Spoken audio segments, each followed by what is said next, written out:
प्रिय छात्रों नमस्कार। आप सभी का स्वागत है। आज हम कक्षा 8वीं की प्रश्नावली 3.4 का प्रश्न नंबर 4 हल करेंगे। तो चलिए प्यारे बच्चों शुरू करते हैं। आपका प्रश्न नंबर 4 आपको इस प्रकार दे रखा है। एक चतुर्भुज का नाम बताइए जिसके विकिरण एक दूसरे को समद्विभाजित करते हैं। यहाँ एक नाम है समद्विभाजित। इसका मतलब है कि दो अलग अलग भागों में विभाजित करना। ठीक है, तो चतुर्भुज का नाम बताना है जो दो अलग अलग भागों में क्या कर दे, समद्विभाजित कर दे। तो हम एक उदाहरण लेके देखते हैं। तो उदाहरण लेकर देखेंगे तो सर्वप्रथम एक उदाहरण लेते हैं समांतर चतुर्भुज का।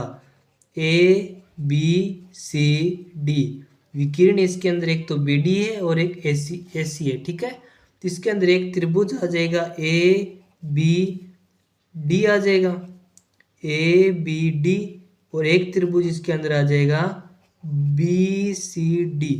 ठीक है, यानी ये त्रिभुज क्या हो जाएंगे, बराबर, यानी ये त्रिभुज और ये त्रिभुज इधर ये बराबर हो जाएंगे। ठीक है, तो इसकी अलग अलग चतुर्भुजों के नाम मैं लिख देता हूं। एक नंबर पे आपका आ जाएगा समांतर चतुर्भुज। इसके विकिरणों से क्या हो जाएगा, दो त्रिभुजों में समद्विभाजित हो जाएगा। और दूसरे का नाम लिख देता हूं समचतुर्भुज। ठीक, और तीसरा लिख देता हूं वर्ग, और चौथा लिख देता हूं आयत। ये चार चतुर्भुज ऐसे हैं जिनकी विकिरणों की सहायता से आप चतुर्भुज को दो भागों में अलग अलग विभाजित कर सकते हैं, वो भी समान। ठीक है, अब आज दूसरा प्रश्न पढ़ते हैं। एक चतुर्भुज का नाम बताइए जिसके विकिरण एक दूसरे पर लंब समद्विभाजक हो। लंब समद्विभाजक का मतलब है यहाँ 90 डिग्री का कोण बनना चाहिए। ठीक है, ऐसे कौन कौन से हैं, चलिए देखते हैं। ऐसे वो होंगे, एक ट्रिक बताता हूँ प्यारे बच्चों। ऐसे चतुर्भुज वो चतुर्भुज होंगे जिनकी चारों भुजाओं का मान बराबर हो। जैसे आप वर्ग ले लो, वर्ग की चारों भुजाएं बराबर होती है ना। आप कहोगे हाँ सर वर्ग की चारों बराबर हो जाती है। तो इसके अंदर यहाँ जो कोण बनेंगे ना अभी, वो 90-90 के ही बनेंगे। और ये क्या एक लंब समद्विभाजक है। ठीक है, लंब समद्वि का मतलब है कि चारों ही है ना, ये 1 2 3 और 4, चारों ही आपस में क्या है, बराबर बंटे हुए हैं। और एक इसमें आ जाएगा, एक नंबर तो आ गया वर्ग, और 2 नंबर आ जाएगा समचतुर्भुज। समचतुर्भुज भी आपको पता है इसकी भी भुजाएं क्या होती है, बराबर होती है। तो इसके अंदर भी ऐसा ही होगा, लंब समद्विभाजक ही होगा। ठीक है, 2 नंबर पे मैं लिख देता हूँ समचतुर्भुज। ठीक है, ये हो गया। अब करते हैं प्यारे बच्चों तीसरा। तीसरे में क्या है, एक चतुर्भुज का नाम बताइए जिसके विकिरण बराबर हो। ये क्या कह रहा है, उसके विकिरण बराबर होने चाहिए। ठीक है, विकिरण बराबर में आप एक तो देखिए वर्ग, वर्ग की विकिरण हमेशा बराबर होगी, यानी ये जितनी विकिरण होगी वो उतनी ही ये होगी।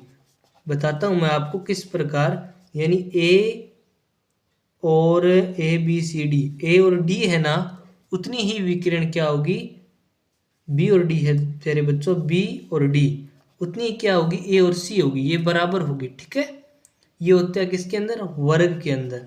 और एक ऐसा ही होता है आयत के अंदर।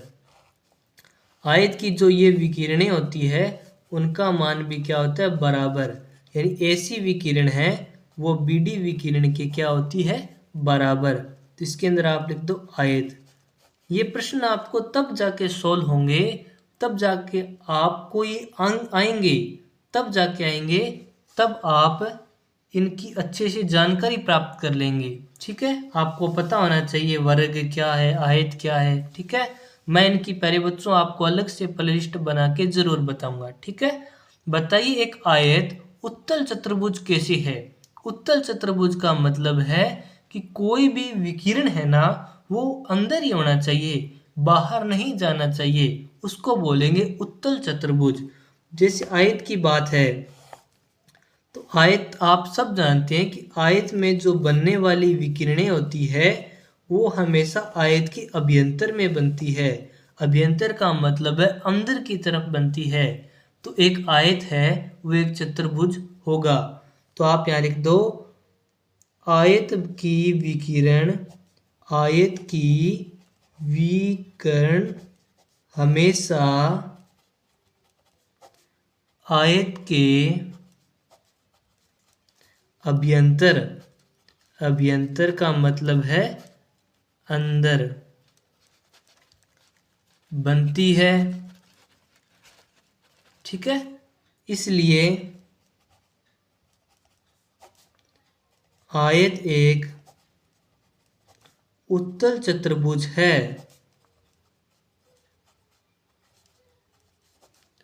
ठीक है प्यारे बच्चों, मैं आशा करता हूं कि आपको यह दोनों प्रश्न अच्छी सी समझ में आए होंगे। मिलती हैं नेक्स्ट वीडियो में, तब तक के लिए धन्यवाद।